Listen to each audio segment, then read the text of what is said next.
નમસ્કાર, ન્યૂઝ 18 ગુજરાતીમાં આપનું સ્વાગત છે। હું છું રિંકલ। સમાચારની શરૂઆત કરીએ મહત્વના સમાચાર સાથે। યુક્રેન રશિયા સંકટને કારણે બજાર પર ભારે અસર। યુએસ રાષ્ટ્રપતિ બાઇડને મોટી જાહેરાત કરી છે। રશિયા પાસેથી ઓઇલ ગેસ ન લેવાની જાહેરાત કરી દીધી છે, ત્યારે યુક્રેનના શરણાર્થીઓને મદદ અમેરિકા કરશે। ઉપરાષ્ટ્રપતિ કમલા હેરિસ પોલેન્ડ જશે। તો યુદ્ધના કારણે બજાર પર મોટી અસર પડશે। યુએસ રાષ્ટ્રપતિ બાઇડને જાહેરાત કરી છે। રશિયા પાસેથી ઓઇલ અને ગેસ ન લેવાની જાહેરાત કરતા બજાર પર મોટી અસર પડી શકે છે।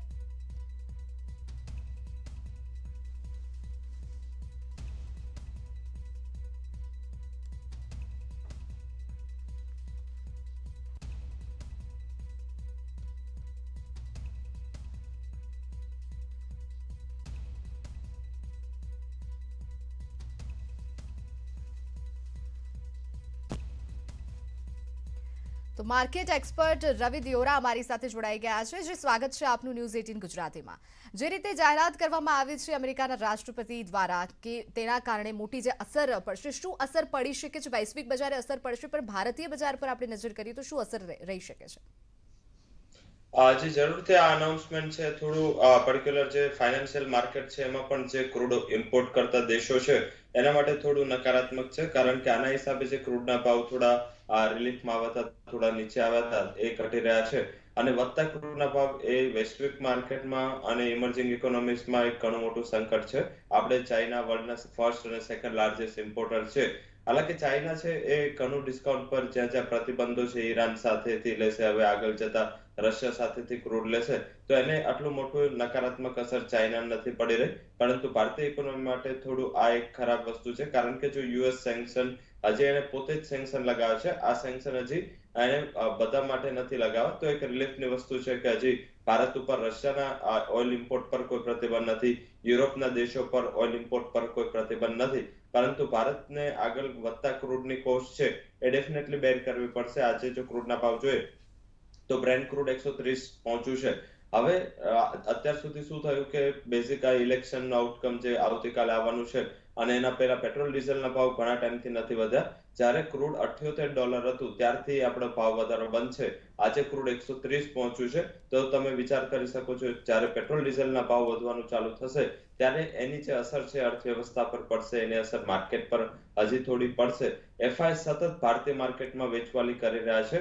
પહેલા એ લોકો ટ્રિપલ ડિજિટમાં વેચવાલી, મીન્સ કે 500 કરોડ 700 કરોડ જેવી હતી, ત્યારબાદ એ વધીને 1500-2000 થઈ, અને હવે જે છેલ્લા 4 ટ્રેડિંગ સેશનથી એફઆઈએસ ની વેચવાલી આવે છે એ 7 થી 8000 કરોડ ભારતીય માર્કેટમાં વેચી રહ્યા છે। તો આઈ થિંક આ એક સૌથી મોટું રીઝન છે જેની માર્કેટને ફિયર છે કે જો એફઆઈએસ ની વેચવાલી જે સતત 6 મહિનાથી ચાલી રહી છે કન્ટિન્યુ રહે તો આપણા માટે થોડા મીન્સ ભારતીય માર્કેટ માટે થોડા આ વીક દિવસ હોઈ શકે, અને આના જ હિસાબે બેન્કિંગ અને ફાઇનાન્શિયલ ઉપર પ્રેશર છે એ થોડું વધી શકે।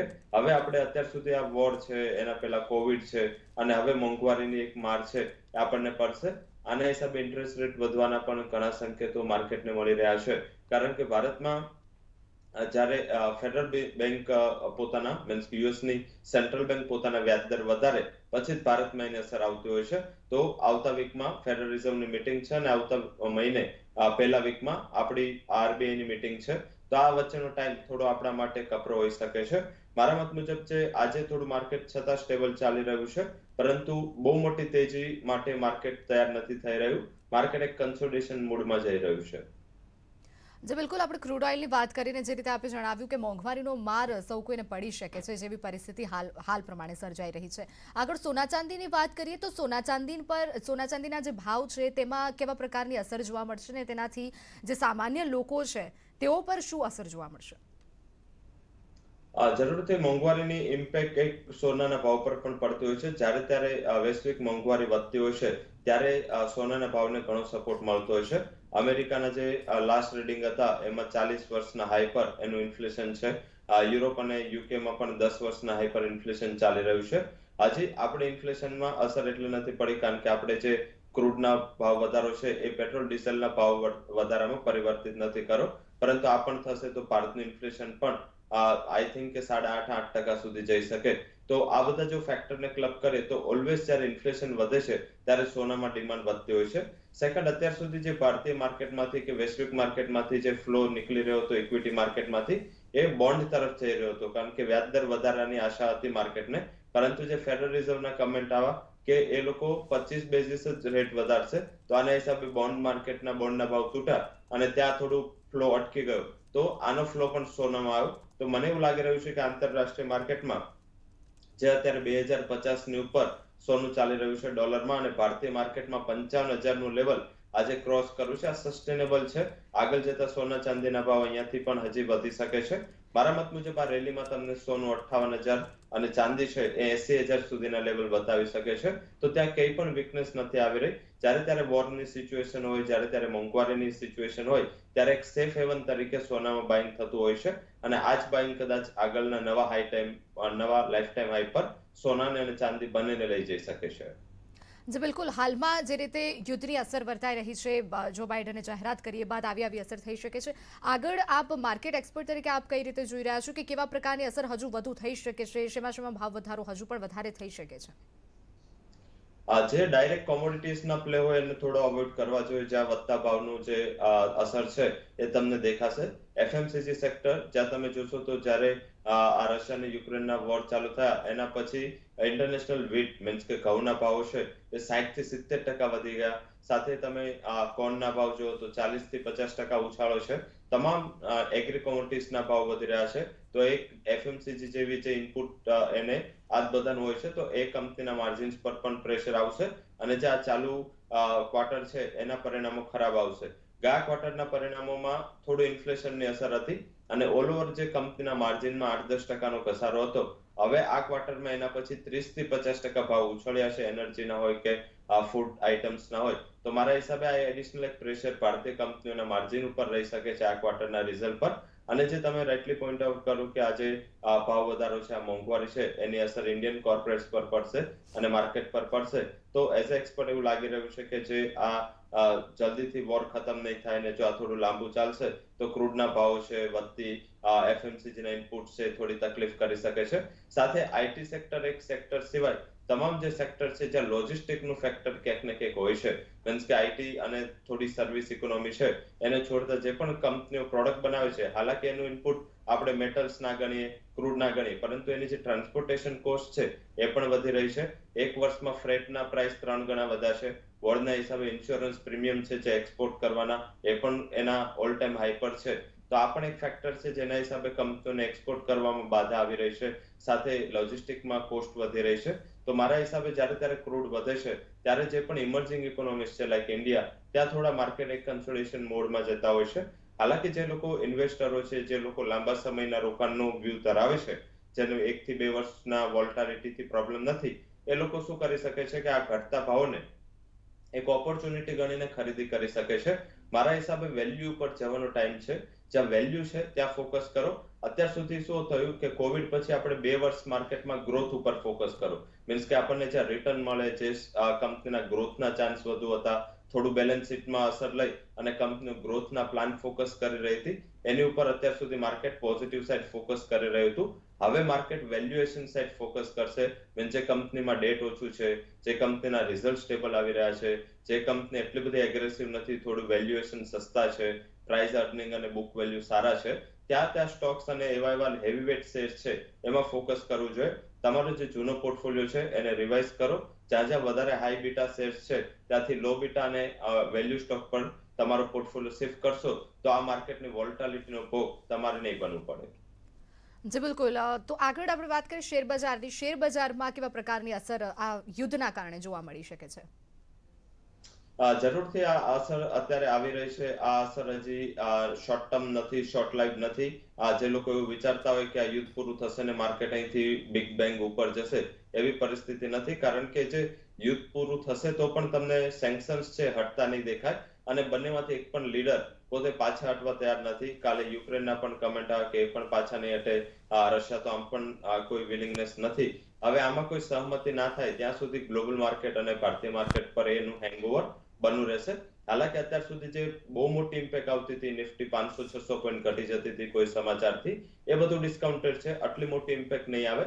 હવે માર્કેટ એક બ્રોડર કન્સોલિડેશન ઝોનમાં જશે અને તમને જે માર્ચ ક્વાર્ટરના અર્નિંગ આવશે અને એપ્રિલમાં જ્યારે આની અસર દેખાશે, એટલે કે તમને આજથી લઈને મે મહિના એપ્રિલ એન્ડ સુધી કદાચ માર્કેટમાં કોઈ મોટો ઉછાળો નહીં જોવા મળે. તો જે લોકો ટ્રેડર્સ છે એ લોકો જ્યાં સુધી આ વોરના સમાચાર ના પૂરા થાય, જ્યાં સુધી આ અનસર્ટનિટીનો માહોલ ના પૂરો થાય, ત્યાં સુધી ઓવરનાઇટ પોઝિશન ઓછું લેવાની એક સલાહ છે. કારણ કે ઓવરનાઇટ કોઈ પણ ઉપર નીચે થાય છે, market gap up gap down ખુલે છે. તો જે ટ્રેડર છે પ્યોરલી ઇન્ટ્રાડે ટ્રેડ કરે, શોર્ટ ટર્મ ટ્રેડનો હાલમાં સમય નથી. જે લોકો ઇન્વેસ્ટર છે એ લોકો આ ઇક્વિટી માર્કેટનો જે ઘટાડો છે, જે શેર બજારમાં અત્યારે ઘટાડો આવશે અને ઘણા સ્ટોક આપણે ડ્રીમ સ્ટોક હતા કે ઘણા લોકો એને કરેક્શનની રાહ જોતા હતા, ઘણા સ્ટોક સારા સ્ટોક છે પણ હાયર લેવલથી 20-25% કરેક્શન આવી ચૂક્યું છે. એવા તમામ હેવીવેટ સેક્ટર અને સ્ટોક્સમાં ફોકસ કરવું જોઈએ. મારા મત મુજબ માર્કેટ કન્સોલિડેશન થશે એ હંમેશા એક આપણી પાસે ખરીદીની ઓપોર્ચ્યુનિટી હોય છે. કારણ કે આજ આપણે ઇન્વેસ્ટર છીએ, જે 18,400 નિફ્ટી હતી ત્યારે પણ આપણે હેવી માત્રામાં, સારી માત્રામાં ખરીદદારી કરતા હતા. આજે નિફ્ટી ત્યાંથી 10-12% નીચે છે. તો આઈ થિંક કે જે ડિસ્કાઉન્ટમાં મળી રહ્યા છે અને કોઈ પણ જ્યાં ક્રૂડનો પ્લે નથી ને એ સારા ડિસ્કાઉન્ટ પર મળી રહ્યા છે, એ સેક્ટરમાં ફોકસ કરવું જોઈએ. માર્કેટ કદાચ તમને 5-6 મહિના કોઈ હેવી રિટર્ન નહીં આપે, થોડું વોલ્ટાઇલ રહેશે એક રેન્જમાં, પરંતુ તમને 6 મહિના પછીનો ટાઈમ છે કે જે આ એકવાર વોરની સમાપ્તિ થાય અને એની થોડી ઇમ્પેક્ટ ઓછી થાય, વર્લ્ડની જે અત્યારે બેલેન્સ ખરાબ થયું છે થોડું રિસ્ટોર થાય, ત્યારબાદ તમને કોઈ સારી તેજી એક્સપેક્ટ કરી શકો છો. બાદમાં અત્યારે હજી એક તમારે બીજું ફેક્ટર વોર સિવાય ધ્યાનમાં રાખવાનું છે, એ છે કોવિડની ચોથી લહેર. કારણ કે જે વર્લ્ડમાં અત્યારે ઘણા એવા કન્ટ્રીઝ છે, ઇન્ક્લુડિંગ આજે જો સવારે તમે હોંગકોંગના પણ ન્યૂઝ સાંભળો, ત્યાં કેસીસ સિગ્નિફિકન્ટ વધી રહ્યા છે. આજે યુનિકોર્ન ના જે બેઝિક વેરિયન્ટ 2 છે એ થોડું અત્યારે એક નેગેટિવ અસર કરી રહી છે. તો મારા હિસાબે આના ઉપર તમારે ફોકસ કરવાનું રહેશે. થોડું અર્થવ્યવસ્થાની ઉપર અસર આવી છે, એ તમારે માર્કેટ પણ એને ડાયજેસ્ટ કરતા થોડું 6-7 મહિના લાગશે. તો ત્યાં સુધી કોઈ મોટું ટ્રેડ કે મોટી ક્વોન્ટિટીથી ટ્રેડ ના કરો, થોડું વોલ્ટાઇલ માર્કેટને બેર કરો, ઓપ્શન્સથી ટ્રેડ કરો. કારણ કે ઓપ્શન થોડા તમારું રિસ્ક મેનેજમેન્ટ કરી આપશે. સાથે ઓપ્શન અને સિવાય તમે જે ઓવરનેટ પોઝિશન ઓછી રાખો અને લોંગ ટર્મ ઇન્વેસ્ટરો એક્યુમ્યુલેશન કરશે, તો આ જે પીરિયડ છે એ તમને અત્યારે નેગેટિવ લાગી રહ્યો છે, પરંતુ આગળ જતા જ્યારે 1 વર્ષ પછી આપણે આને પાછળ આવીને જોઈશું તો આ તમને સારો સમય લાગશે. કારણ કે ઓલવેઝ માર્કેટમાં કરેક્શન છે એ જ ખરીદીની ઓપોર્ચ્યુનિટી હોય છે. જી બિલકુલ, યુદ્ધના જ કારણે અલગ અલગ સેક્ટરમાં અસર થઈ શકે છે. તો આ જે યુદ્ધ છે એના લીધે ભારતમાં વ્યાજ દરોમાં કોઈ અસર થઈ શકે છે ખરી? જરૂરથી વ્યાજદરની અસર થશે અને જે પણ સેન્ટ્રલ બેન્કો છે, પર્ટિક્યુલર ફેડરલ રિઝર્વ હોય, આરબીઆઈ હોય, bank of Japan, bank of England, European central bank, આ તમામ જે સેન્ટ્રલ બેન્કો છે, અત્યાર સુધી શું પ્રોબ્લેમ હતો કે આ બધી બેન્કોએ ખોટા ટાઈમે પોતે ડિસિઝન એ લીધું કે લિક્વિડિટી ટાઈટ કરી. કારણ કે કોઈને આ વોરની અંદેશો નહોતું અને બેઝિકલી જે સેન્ટ્રલ બેન્કો છે એને પોતે જે ઇકોનોમીની રિકવરી આવી, તમામ સેન્ટ્રલ બેન્કો એવું ડિસિઝન લીધું કે લોકો લિક્વિડિટી જે કોવિડના ટાઈમમાં 21 ટ્રિલિયનની લિક્વિડિટીનો ફ્લો આપ્યો હતો, એમાંથી થોડો ફ્લો પાછો ખેંચે અને પોતાની બેલેન્સ શીટ ટાઈટ કરે. હવે આ ડિસિઝન પછી વોર થયું. હવે વોરના હિસાબે શું થયું કે કોમોડિટીના પ્રાઇસ, જે ઘણી એવી કોમોડિટી છે, જે પેલેડિયમ જો વાત કરો તો 100%થી ઉપર ચાલી, નિકલ 2 દિવસમાં 100%થી ઉપર ચાલી ગયું. આ વર્લ્ડની હિસ્ટ્રીમાં બીજી વાર એવું બન્યું કે લંડન મેટલ એક્સચેન્જે નિકલનો વાયદો કે મીન્સ કે કોઈ પણ કોમોડિટીનો વાયદો બંધ કરવો પડ્યો.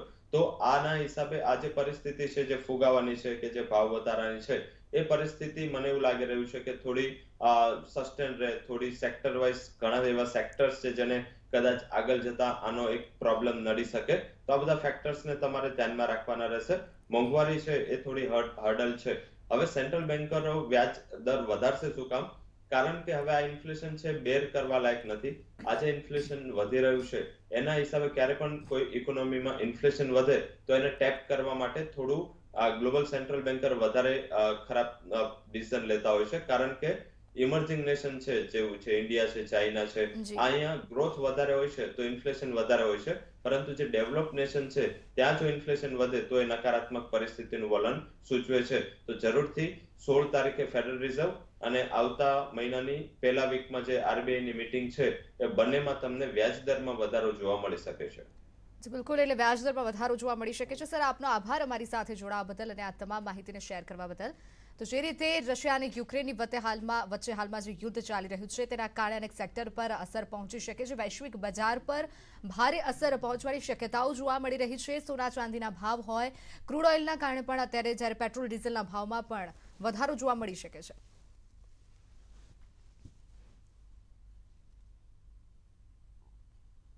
સમાચારોમાં સમય થયો છે એક વિરામનો.